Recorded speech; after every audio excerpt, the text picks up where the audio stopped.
Hello beautiful people, welcome back to the channel.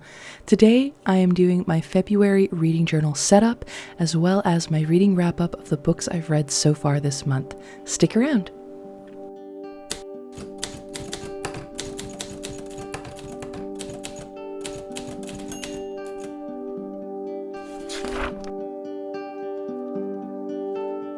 Hello beautiful people, welcome to the channel, and if you are new here, welcome.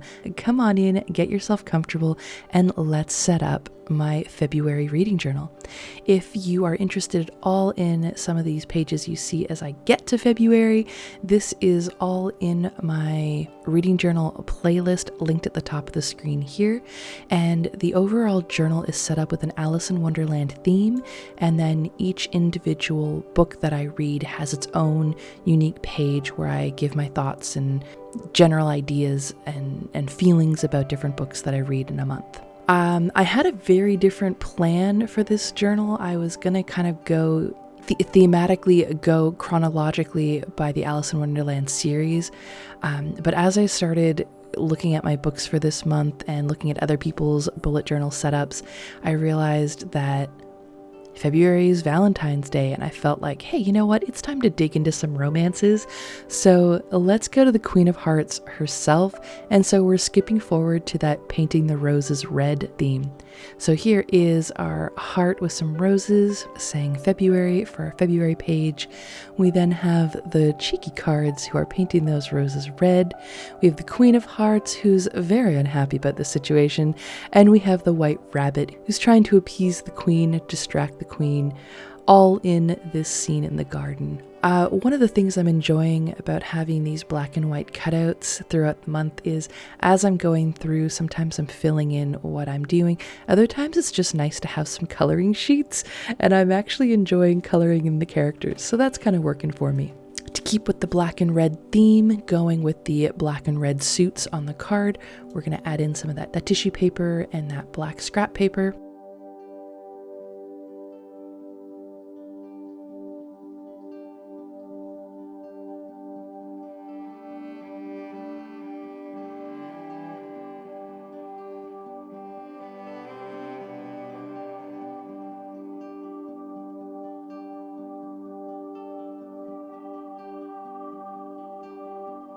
And then I've got this washi tape that has a little bit of text on it, just to sort of once again tie into the whole reason we're here.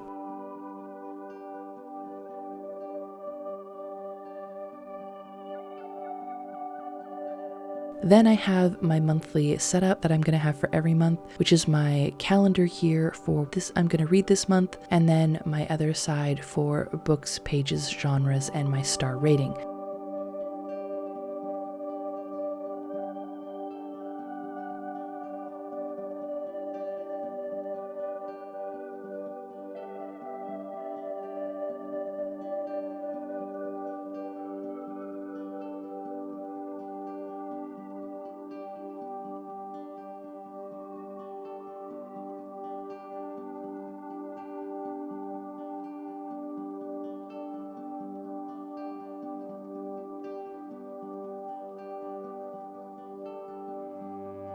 And then we're going to doll this up a little bit.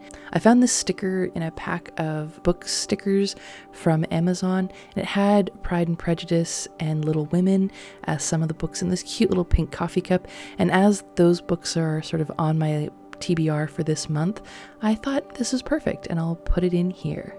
And again, we're dealing with the red roses, so I thought I would put this long stem red rose here on my book's red page.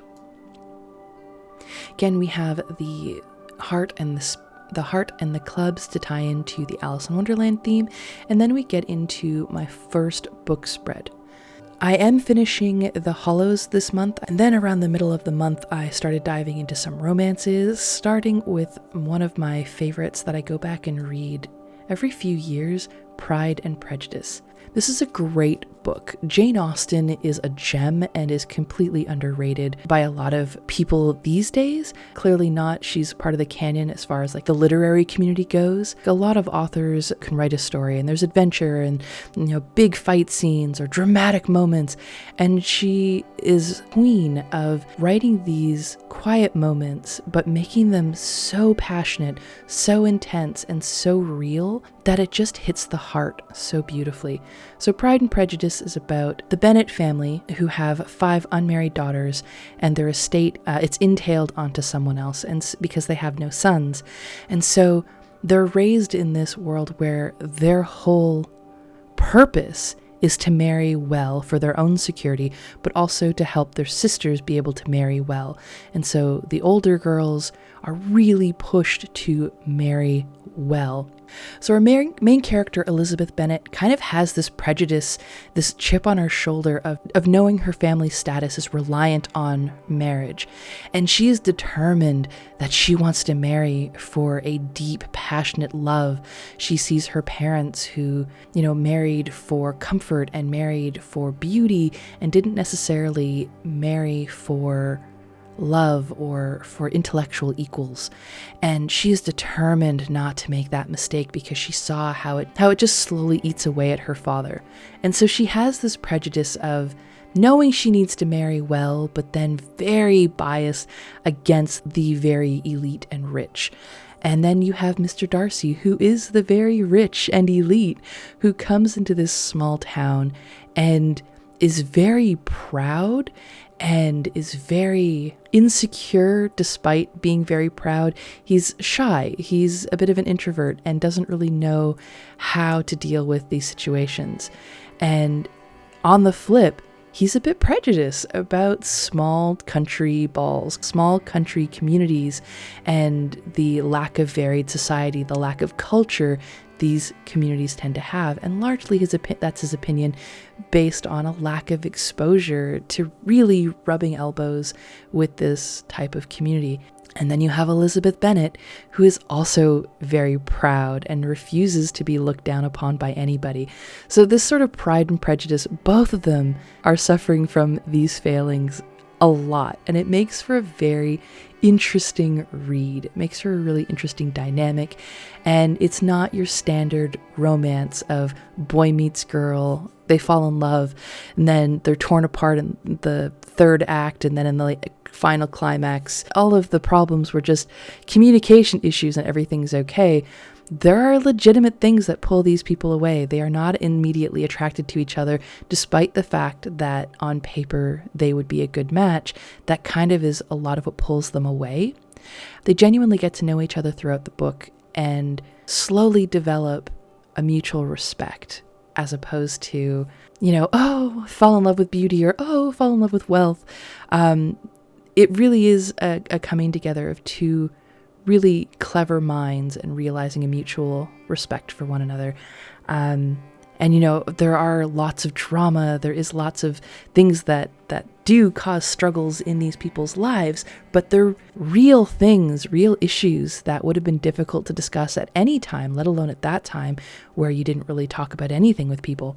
Anyway, great book. Absolutely recommend. It is a 5 out of 5 read. I love it. I love it. I love it. I love it. Jane Austen, brilliant. So that is the first half of my February reading journal. This is the setup and the first book outside of the Hallows series that I'm reading.